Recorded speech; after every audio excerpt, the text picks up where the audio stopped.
చూస్తున్నాం ఎమ్మెల్సీ కల్వకుంట్ల కవిత ఇంట్లో ED rights చేపట్టింది. ఢిల్లీ నుంచి వచ్చిన 10 మంది అధికారులు కవిత ఇంట్లో సోదాలు నిర్వహిస్తున్నారు. కవిత ఆమె సహాయకుల సెల్ ఫోన్లను అధికారులు స్వాధీనం చేసుకున్నారు. గంటసేపటి నుంచి సోదాలు కొనసాగుతున్నాయి. అయితే ఢిల్లీ లిక్కర్ స్కామ్ లో కవిత హస్తం ఉందనే అనుమానంతో హైదరాబాద్ లో పలు చోట్ల ఈడీ సోదాలు చేస్తుంది. ఢిల్లీ లిక్కర్ స్కామ్ కు సంబంధించి తాజాగా మరోసారి కవితకు ఈడీ నోటీసులు జారీ చేసింది. అయితే ఈ నేపథ్యంలో రైడ్స్ జరగడం చర్చనీయాంశంగా మారింది. ఇక ఇదే అంశానికి సంబంధించి మరింత సమాచారం మా ప్రతినిధి సవిన్ లైవ్ ద్వారా అందిస్తారు. సవిన్, చెప్పండి. దాదాపు 2 గంటలకు పైగా ఎమ్మెల్సీ కల్వకుంట్ల కవిత నివాసంలో ఈడీ అధికారులు సోదాలు నిర్వహిస్తున్నారు. ప్రధానంగా ఈరోజు సుప్రీంకోర్టులో జడ్జిమెంట్ ఉంది. ఈ కేసుకు సంబంధించి నెల 19వ తేదీకి వాయిదా వేసింది. ఆ తర్వాత ఈడీ అధికారులు కవిత ఇంటికి చేరుకుని సోదాలు చేపడుతున్న పరిస్థితి మనకు కనబడుతోంది. ప్రధానంగా తెలంగాణ అసెంబ్లీ ఎన్నికలకు ముందు తొలిసారిగా ఎమ్మెల్సీ కల్వకుంట్ల కవితకు సంబంధించి తన ఇంటి వద్దనే సిబిఐ వివరణ తీసుకుంది. అప్పుడు సెక్షన్ 16 సిఆర్పిసి ప్రకారం నోటీసులు ఇచ్చి వివరణ తీసుకుంది. ఆ తర్వాత ఈడీ 2 సార్లు ఢిల్లీలో విచారించింది. ఆ తర్వాత 2 సార్లు ఈడీ విచారణకు పిలిచినప్పటికీ కవిత తన న్యాయవాదులను పంపింది. చివరిసారిగా అసెంబ్లీ ఎన్నికలు ముగిసిన తర్వాత ఈడీ నోటీసులు జారీ చేసిన కవిత హాజరు కాలేదు. తాజాగా ఇప్పుడు ఈడీ అధికారులు సోదా చేపట్టక ముందు సిబిఐ నోటీసులు జారీ చేసింది. నిందితురాలుగా చేరుస్తూ సెక్షన్ 41 సిఆర్పిసి ప్రకారం నోటీసులు జారీ చేసింది. అయినప్పటికీ సుప్రీంకోర్టులో కేసు ఉంది. ఆ కేసు తేలే వరకు నేను విచారణకు హాజరు కాను. అదేవిధంగా తెలంగాణలో దేశవ్యాప్తంగా పార్లమెంట్ ఎన్నికలు ఉన్నాయి కాబట్టి వచ్చే 6 వారాల పాటు తాను విస్తృతంగా రాష్ట్ర వ్యాప్తంగా పర్యటించాల్సి ఉంటుంది కాబట్టి విచారణకు హాజరు కావడం కుదరదంటూ కూడా ఇప్పటికే ఎమ్మెల్సీ కల్వకుంట్ల కవిత సిబిఐకి వివరణ ఇచ్చే ప్రయత్నం చేశారు. ఇప్పుడు కవిత ఇంట్లో ఈడీ అధికారులు సోదాలు చేయడం రాజకీయ వర్గాల్లో కలకలంగా మారిందని చెప్పుకోవచ్చు. ప్రధానంగా ప్రాంతీయ పార్టీలను లక్ష్యంగా చేసుకుని కేంద్రంలో అధికారంలో ఉన్నటువంటి బీజేపీ రాజకీయ కుట్రలకు పాల్పడుతుంది. కేంద్ర దర్యాప్తు సంస్థలైనటువంటి ఈడీ, ఐటీ, సిబిఐలను ఉపయోగించుకొని ప్రాంతీయ పార్టీలను నిర్వీర్యం చేసే ప్రయత్నం చేస్తుంది.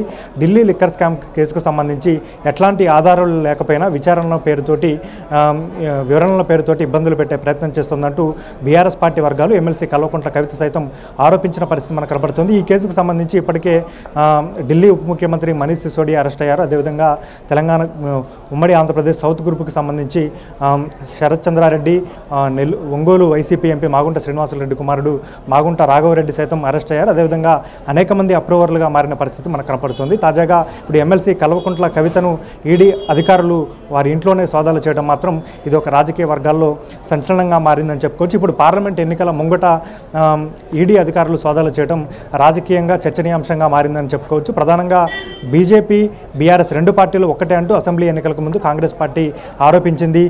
అసెంబ్లీ ఎన్నికల్లో కాంగ్రెస్ పార్టీ ఆరోపణలను ప్రజలు నిజం చేసే విధంగా కాంగ్రెస్ పార్టీకి పట్టం కట్టారు.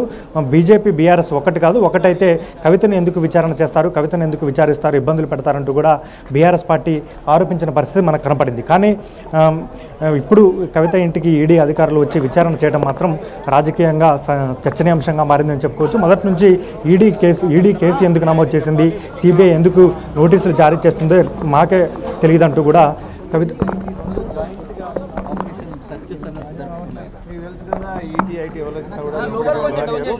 మాకున్న ఇన్ఫర్మేషన్ ప్రకారం ఇప్పుడు వచ్చింది మాత్రం ఓన్లీ ఈడీ, ఐటీ కాదు. కానీ ఇవాళ సుప్రీంకోర్టులో జరిగిన సందర్భంలో సర్చెస్ అన్నది జరుపుకుంటామని ఈడీ కోర్టుకు సమాచారం ఇచ్చింది. అటువంటి ఎర్లీ సమాచారం ఇవ్వలేదు. వాళ్ళు ఏం చెప్పినారంటే ఇంతకుముందు కోర్సు స్టెప్స్ తీసుకోవాలన్న ప్రొటెక్షన్ ఈ రోజు వరకు ఉంది, ఈ రోజు అయిపోతుందంటే కోర్టు చెప్పింది మేము 19th నాడు ఈ మ్యాటర్స్ వినబోతున్నాం కాబట్టి 19th వరకు మీరు వేచాలి. కానీ కోర్టులో పెండింగ్ లో ఉన్నప్పుడు ఈ రకమైనటువంటి సర్చెస్ చేయొచ్చా? కోర్టులో సర్చెస్ చేయొచ్చండి. సర్చెస్కు ఒక విధంగా సర్చెస్కు స్టే అనేది నార్మల్గా ఇవ్వరు. ఈ కేసులో ఏమవుతుందంటే కవిత గారిని ఇంటి దగ్గర విచారణ చేయన్నా, ఈడీ ఆఫీస్ విచారణ చేయన్నా అనే ఒక ఇష్యూ మీద పెండింగ్ ఉంది. అది పెండింగ్ అయిపోయే వరకు కవిత గారిని వాళ్ళ ఆఫీస్కి సమరింగ్ కానీ చేయరాదు, అరెస్ట్ కూడా చేయరాదు. వాళ్ళు కోర్సు యాక్షన్ తీసుకోమంటే అరెస్ట్ కూడా చేయరాదు. కాబట్టి సెర్చ్ చేసుకుంటే ఒక విధంగా చేసుకోవచ్చేమో. సెర్చ్ కాకుండా ఇంకా వేరే యాక్షన్ తీసుకున్నా that amounts to the content of supreme court and hour ED advocate on record in supreme court Kavitha advocate on record ఎవరైతే ఉన్నారో షీ ఈజ్ ఆల్సో సెండింగ్ ఎవరి సూపర్వైజింగ్ లో జరుగుతున్న అంశాన్ని చెప్పారా అడ్వకేట్ టీమ్ కి? కవితను అరెస్ట్ చేసే అవకాశాలు ఎక్కువగా ఉన్నాయి. లైక్ సంజయ్ సింగ్ ని మొన్న అరెస్ట్ చేశారు ఆప్ ఎంపీ, సో అట్లనే సేమ్ జాయింట్ డైరెక్టర్స్ వచ్చారు అది చెప్తున్నారు, అట్లా ఛాన్సెస్ ఉంటాయా? మీకేమైనా సమాచారం ఉండొచ్చు కానీ మాకేం సంజయ్ సమాచారం సింగ్ అరెస్ట్ అయ్యారండి. మేము గట్టిగా బిలీవ్ చేస్తున్నాము. ED is a body which is bound by supreme court order, supreme court undertaking given to supreme court. కాబట్టి మేము విశ్వసిస్తున్నాము ఈడీ అనేది సుప్రీం కోర్టు ఇచ్చిన అండర్టేకింగ్ ప్రకారమే నడుచుకుంటుందని. రాజ్యాంగబద్ధమైన సుప్రీం కోర్టులో అండర్టేకింగ్ ఇచ్చిన ప్రకారం నడుచుకోకుంటే సుప్రీం కోర్టు డెఫినెట్లీ వాళ్ళ యొక్క విశేషాధికారులు ఇచ్చి ఏమైనా యాక్షన్ ఈడీ మీద తీసుకోవచ్చు. నాకు తెలిసినంత వరకు ED will not dare to take any steps కాన్ అండర్టేకింగ్.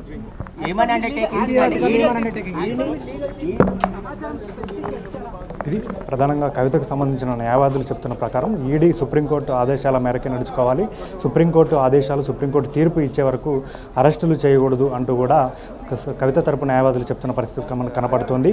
ఈడీ సుప్రీంకోర్టులో కేసు పెండింగ్లో ఉంది. నెల 19వ తేదీన మరోసారి ఫైనల్ జడ్జిమెంట్ వస్తుంది కాబట్టి అప్పటి వరకు సోదాలు చేసుకోవచ్చు కానీ అరెస్టులు చేయకూడదనే అంశాన్ని మాత్రం కవిత తరపు న్యాయవాది చెప్తున్న పరిస్థితి మనకు కనపడుతుంది. Right, thank you సవీర్.